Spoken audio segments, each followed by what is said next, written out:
एक बार की बात है, एक गांव में एक बड़ा परिवार रहता था, जिसमें दो भाई, उनकी माँ और दोनों भाइयों की पत्नियां रहती थीं।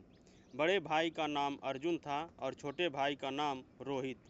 अर्जुन का विवाह उसकी पसंद की लड़की कविता से हुआ था और दोनों में खूब प्यार था।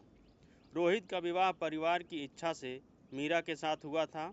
दोनों का रिश्ता सम्मान और अपनत्व का था, परंतु प्यार में वह गहराई नहीं थी जो अर्जुन और कविता में थी। मीरा एक शांत और सुलझी हुई लड़की थी, जो परिवार की देखभाल में ही अपने जीवन की खुशियाँ खोज लेती थी। वह सबका ध्यान रखती, पर अपने दिल की बात कभी किसी से नहीं कहती। एक दिन अचानक अर्जुन का एक हादसे में देहांत हो गया। अर्जुन का जाना कविता के लिए मानो सब कुछ खत्म कर गया। कविता का दिल टूट गया, उसका जीवन बिखर गया। रोहित और मीरा ने कविता का बहुत ख्याल रखा, कविता को हर हाल में संभालने की कोशिश करते रहे। मीरा भी अपने पूरे दिल से कोशिश करती, उसे समय समय पर सांत्वना देती। धीरे धीरे रोहित कविता का सहारा बनने लगा।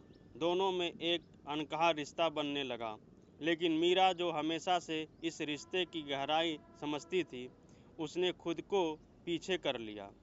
उसने कविता को रोहित के करीब आने दिया, ताकि कविता की जिंदगी में कुछ सहारा और सुकून आ सके। मीरा के इस त्याग ने उसे अकेला कर दिया। उसने खुद की खुशियाँ, अपनी इच्छाएं और अपने प्यार को छोड़ दिया, ताकि उसका परिवार और कविता सुखी रहें। मीरा का यह त्याग उसके जीवन की सबसे बड़ी कुर्बानी बन गया। वह सबकी खुशियों में अपनी खुशियाँ तलाशने लगी। फिर धीरे धीरे समय बीतता और रोहित को अपने पत्नी के त्याग और प्यार का एहसास हुआ, तो अपने पत्नी को बाहों में भरकर रोने लगा और कहा, तुम ही मेरी ज़िंदगी हो। मेरी वजह से जितना तुम्हारा दिल दुखा है और रोई हो, मुझे एहसास हो गया है।